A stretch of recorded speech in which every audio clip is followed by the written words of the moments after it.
All right, guys. So today I have Rexx in the house, and he's a dear friend of mine. We've been playing for for the last year, and it was great always to have him, and also always great to play with him. So today I have him in the house for lunch, and then we just decided we want to do some Q&A section because there are some questions that me as an Asian are dying to know, because I love gospel music and I want to know what do you guys think about gospel music or approach gospel music. So that's my first question. But before we do that, Rexx, why don't you say something or introduce yourself first?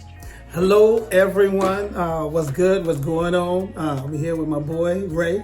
Yeah. Sitting here going over some stuff, eating their food and, in their house and hanging out, deciding, making some decisions and putting some projects and things together. So now we want to share our hearts and minds with you guys. That's right. All right. So, man, thank you, Rexx. Yeah. So anyway, my first question is, how do you approach learning gospel? For me, learning gospel is the message that's in it. So a lot of times when I pick a song, it has to first minister to me, and then, the audience that I'm ministering to. So in spite of some things that I may not like, if it's an older crowd, I'll pick a song that ministers to an older generation. If it's a youthful crowd, then I'll pick songs that, appeal to them. But any song that I pick far as gospel, it has to have a message of Christ. So that's what makes the difference of gospel and just any other genre of music. Somewhere it has to be Christ-centered. So that's for me. So was it the message that got you first into gospel music or the music itself? My dad got me into gospel music. So I'm a PK. PK means a preacher, pastor's kid. Yeah. So I had no choice but to learn gospel. So that's how I got into gospel music, my dad. I see. And you started playing for him at church, or? Well, I didn't start playing, I played bass guitar. Right. So I played bass guitar until I was 18, 19, and then I went to a church that didn't have a musician, and because I played bass and I traveled and toured, the assumption was that I could play organ or piano. And lo and behold, I fooled them that I didn't. So I would go to the church, by myself on days when no one was there, and I literally taught myself how to play organ. So wow, self-taught. Well, first of all, fun fact, you are you play with your left hand. I'm left-handed, yes. Yeah, so your bass is like upside down. Yes, upside down, flipped. So it's not restrung up. My bottom E string is on the bottom. It's not on the top, so it's on the bottom. That is cool. I play upside down and backwards. Wow, I mean.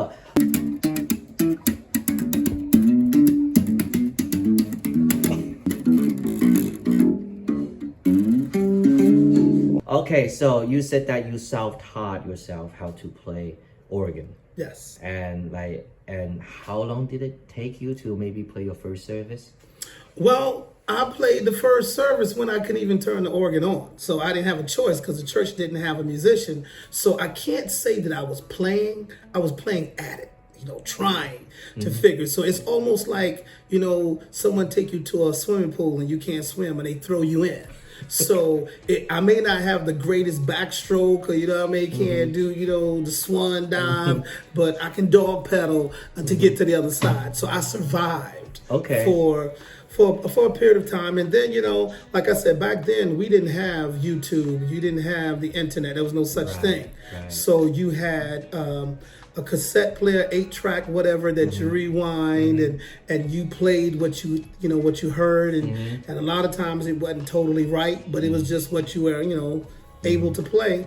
And so as time went on, I've surrounded myself with great musicians, not good, but great musicians that I would sit and they would show me certain things, tricks, learn ins and outs, the scales.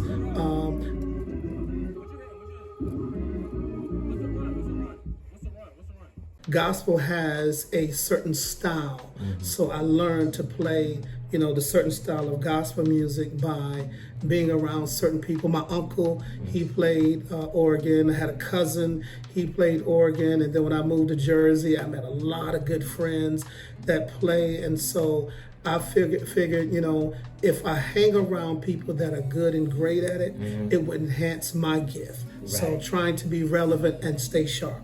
Of course, when you're with them, you can ask, hey, how you do this, how you do that, and they can show you stuff, right? But I mean, you always have to come back to the piano and then just drill at it. You have to drill and you have to I don't want to be anyone else.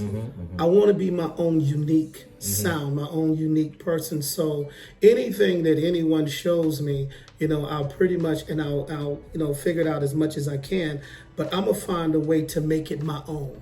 Because a lot of times, and this is a key thing too, majority of times when I play by myself. So it's me and a drummer.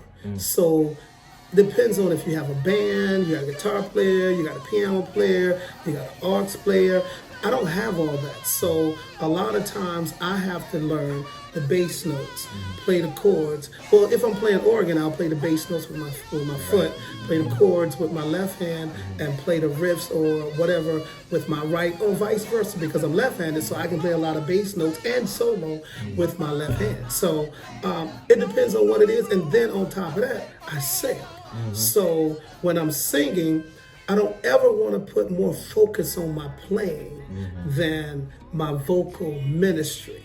So if I'm playing behind someone and I don't have to sing, I may play a little more advanced. But when I'm playing as just me and I'm singing, I'll be more simplistic, as and make sure I play what it needs to be played, but I'll make sure it doesn't override or overplay my vocal ministry. Right. Yeah, I mean, a lot of organists, they just play, which is great. But, my man, Rexx, he plays and sing and minister and prays and preach, on the organ. So I don't know how he does all that, with the foot on the bass and, right hand, left hand on different, layers of keys, and then talking with his mouth and also talking to the talkback mic. Like you said, it takes rehearsal, takes practice. It's a process of time. Now, when I first started playing organ, no lie, for years, I never even turned the foot pedals on.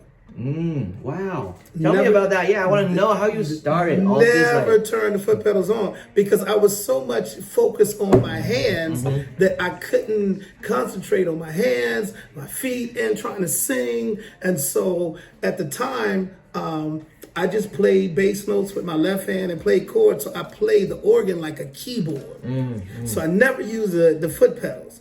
So years after I started getting a little bit, I can't say I was great.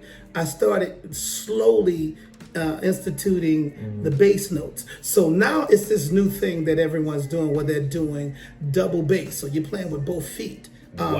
On the organ. So I'm trying to learn from these new young guys that now they play the octaves and the different notes on the bass and still playing keys and singing. Wait, how do you do that? Because I thought your right foot is supposed to do the pedal. The volume pedal. Right. So what you do is you put the pedal where it needs to be and you focus on those double beats and you still play. Yeah, you leave the volume where it is as far as the foot. And then I'm not saying I'm good at it, but I'm getting, more acclimated with it. So that's just a new adventure for me. And I still practice and I still take lessons. I'm still a student.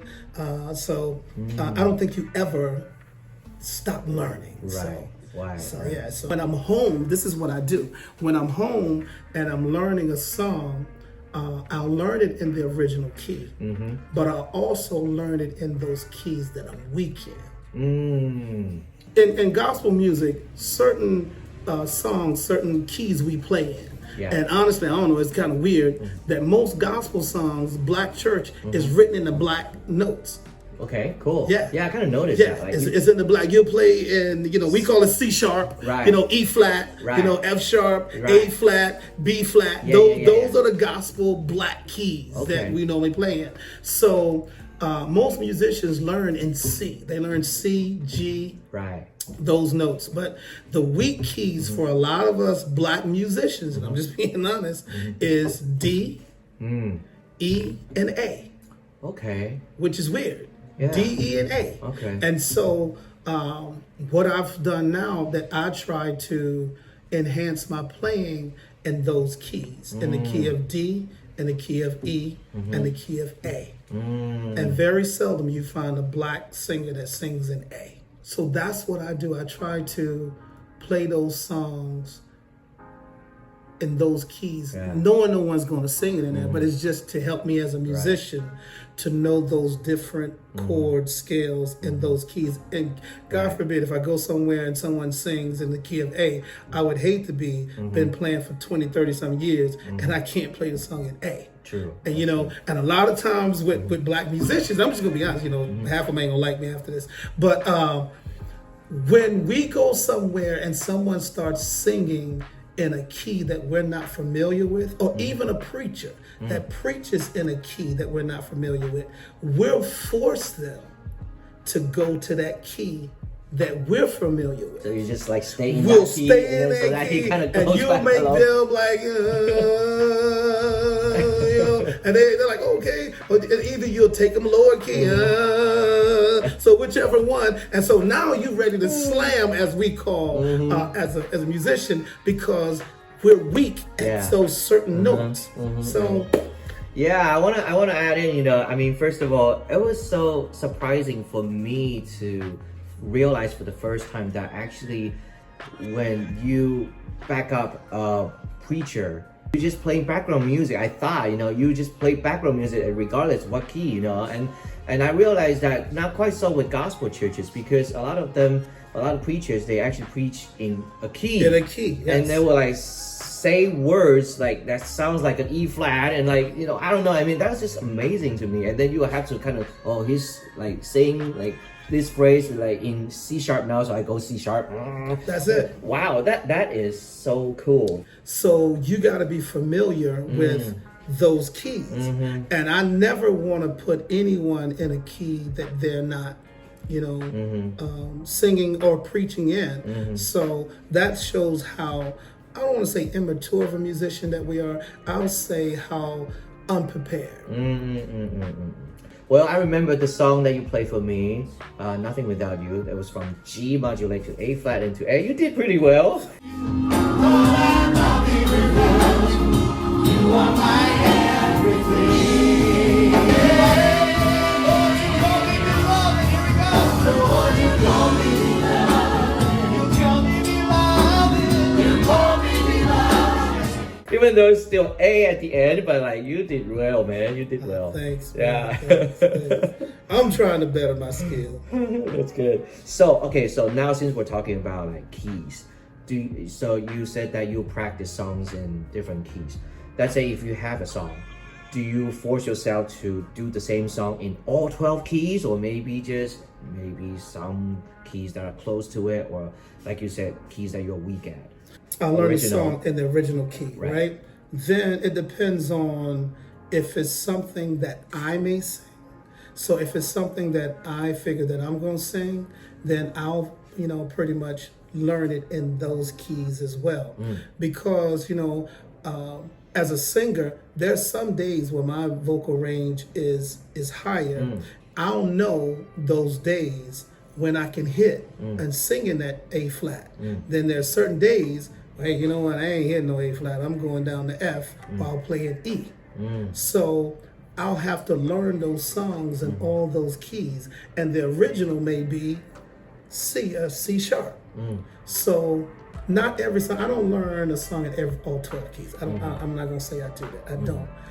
But if there came to a point where I had to play it in a different key, I think my mindset is at a place where I can play it, maybe not as sharp or as ease as you know, the keys I'm familiar with, but I can get through it. Right. Have you ever got yourself into a situation where the singer was requesting for a key and they're like, I have never done this in this key before, and you just fumble through it? I have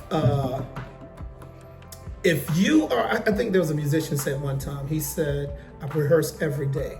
If I don't rehearse every day, if I miss one day, I'll know it. If I miss 2 days, most musicians will know it. If I miss 3 days, the world will know it. So I'm like this. If I go to a service and someone sings a song that I'm not familiar with, or in a key that I'm not familiar with, if you are just the average Joe, you would never know that I'm fishing, as we say, trying to figure it out. If I know that I'm fishing.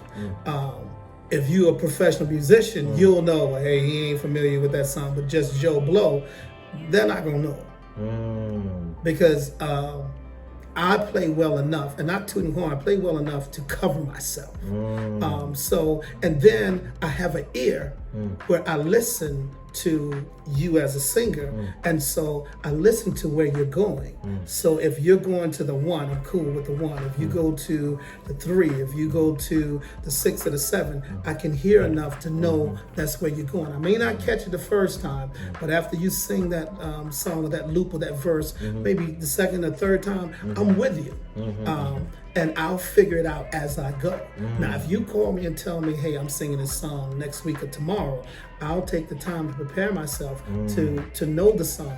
But if I go, like, in black churches, places you go, you have certain places where people will get up and sing, and there's so much gospel music that no one knows all the songs, no one. But gospel music has such a formality that it's either going to be the 1 to the 4 to the 5 to the 1. We go to the 5, turn over flat. Come on, we go to the 1, you go to the 2, you go to the 3, and you do a 7, 3, 6. Those are the majority gospel licks, as we say. So I've been in gospel music long enough that I can, pretty much play gospel licks.